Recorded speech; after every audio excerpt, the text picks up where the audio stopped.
屌你個老味！我琴日琴日屌你老味，佢喺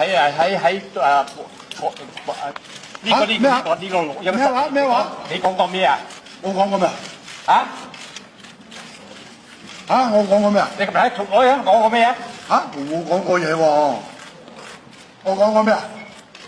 我喺度錄音嘅時候，你話屌你嘅味，我今日想早啲翻屋企㗎啦，俾你腳口咁樣拖住晒，因為琴日錄音咧就4個人喺度啊嘛，4個人喺度咧咁啊佢喺度錄，因為我錄音係冇呢個，即係好耐冇錄過音，咁啊自己夾㗎啦係嘛？佢喺度屌鳩我。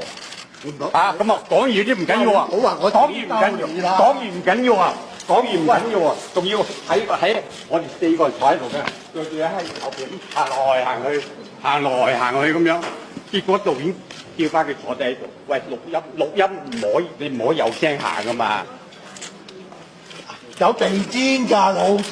地氈都唔應該行。OK，咁點啊？我係冇點我話咩啫？啊我想喺錄音室打你㗎啦，不過喺無線嗰度我就唔打你嘅啫。我喺呢度打我，我邊度都打過你。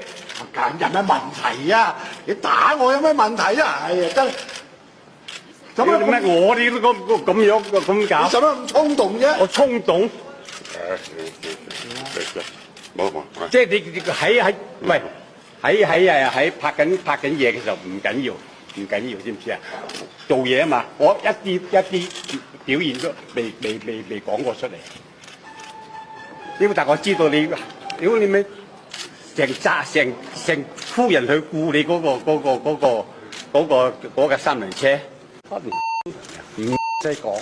總之你以後唔好見到我。咁啊點啫？